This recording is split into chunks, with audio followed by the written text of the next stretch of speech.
Welcome to AM Story, where every story speaks louder than words. Sit back, feel every moment, and let the story begin.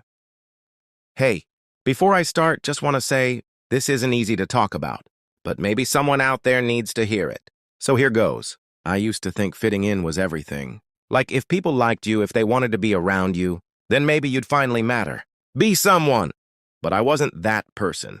You know, designer shoes, latest phone, weekend trips to Bali just because it's fun. Nope, I was the opposite. Cheap clothes, cracked screen, lunch from home, and every day I felt it, that gap, that silent judgment. Then I got into this fancy uni. Scholarship kid. First day I walked into orientation and wow, everyone looked like they stepped out of an Instagram ad. Gold watches, flawless skin, real cool, casual about money. And me? I looked like I worked at the place, not studied there. I remember sitting at the back, pretending I was texting, but really just opening and closing my notes app. I felt invisible. Worse, like I didn't deserve to be there. And then I met them. The group. You know that circle everyone low-key wants to be part of. They were loud, confident, laughing like life was easy. And for some reason, they talked to me. I don't even remember what I said, probably something stupid. But they laughed. And just like that, I was in, or so I thought. But to stay in, I had to lie. Not just small lies, big ones. And it started with just one sentence. I'm rich too. Swear, I didn't plan it. That lie just came out. So easy, so fast. One of them, Zara, asked where I got my sneakers. They were knockoffs, like cheap ones. But I smiled and said, "Oh, I got them in Paris." Like it was normal. She grinned. Oh my God, same. Paris is so last season, though. And they laughed. And I laughed too, even though I'd never been outside my city. Heck, I barely afford the bus sometimes. But they accepted me. Started inviting me to things. Brunch spots I'd only ever seen on TikTok. Beach clubs where water cost more than my monthly grocery. So I kept going. Kept lying. I'd say my parents were super private business owners. That we had a house in the hills. That my driver dropped me off around the corner because he hates traffic. Every time I made something up, they nodded. Like it made sense. And for once, I felt included, wanted. But God, keeping up was exhausting. One missed detail, and everything could fall apart. I started studying their habits. What brands they wore. What slang they used.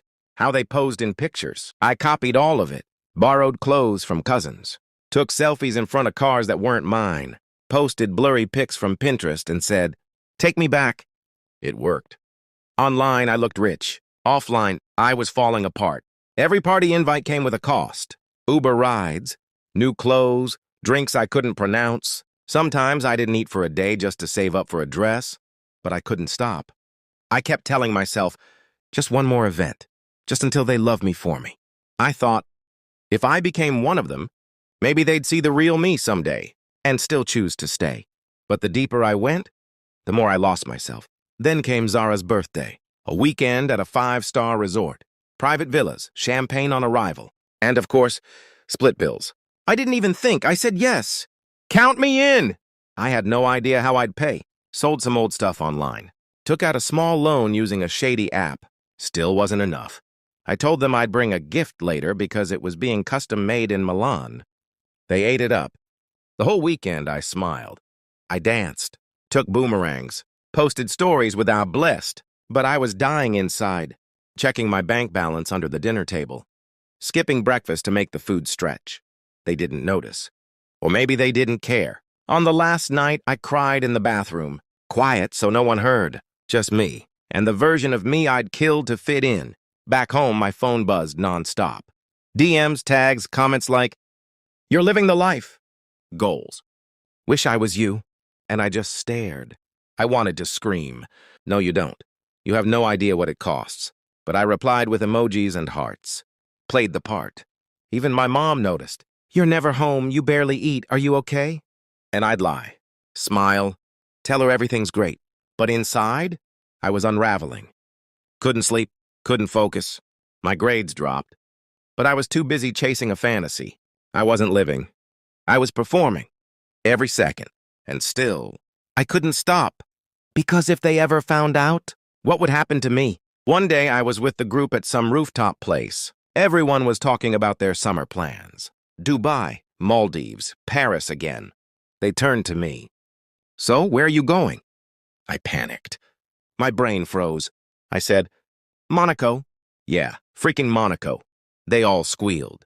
Ugh, so lucky. Can't wait to see your pics. But I saw the look Zara gave me. Tiny squint. Half smile. And my heart sank. Later that night, she DM'd me. Hey, just wondering, what's the name of the hotel in Monaco? My cousin might go too. I stared at the message for hours. Didn't reply. Eventually said, still deciding. She just reacted with a thumbs up. It was small. But I knew. She didn't buy it. Few days later, Zara invited me for coffee. Alone. We never did one-on-one hangouts, ever. I showed up nervous. Sat down. She didn't even smile.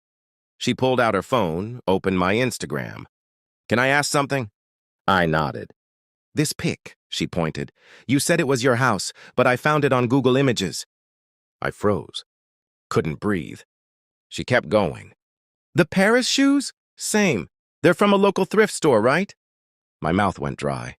Then she leaned in. Why did you lie to us? And for the first time in months. I had no answer. After that, it spread fast. Group chats lit up. Unfollows. Cold stares. Suddenly, I was invisible again. But this time worse. People laughed behind my back. Whispered. Called me fake. Clout chaser. Desperate. It was like high school bullying, but fancier. No one asked why I did it. No one cared. I stopped showing up. Deleted half my posts. Barely left my room. And the worst part?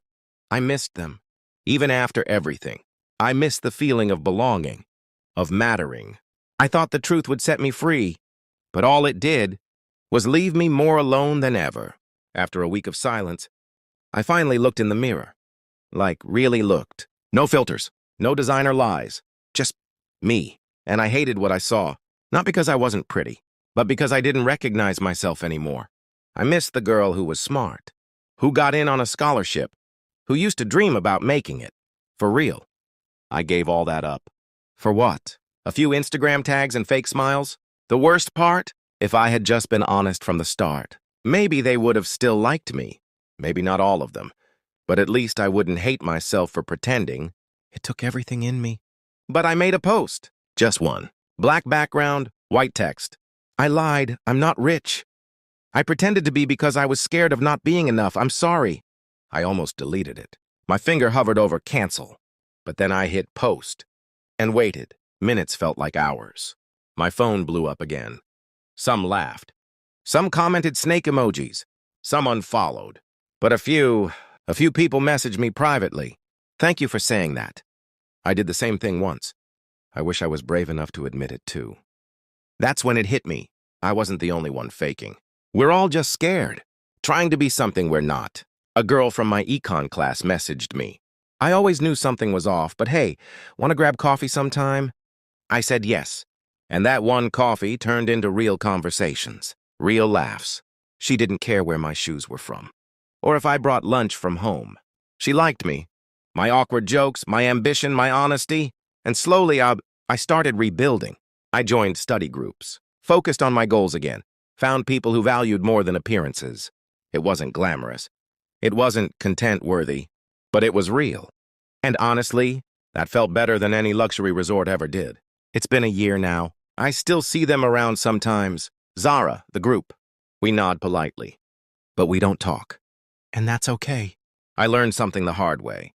Pretending to be someone else might get you attention, but being yourself, that's what gets you peace. If you're watching this and you feel like you don't belong, if you're thinking about faking it just to fit in, let me be real with you. You are enough. Not when you get rich. Not when you wear better clothes. Right now, as you are. Don't shrink yourself to fit their world. Build your own. I'm still building mine. One honest day at a time. And you can too. Thanks for listening. If this made you feel seen, just know you're not alone. See you in the next one. And hey, stay real.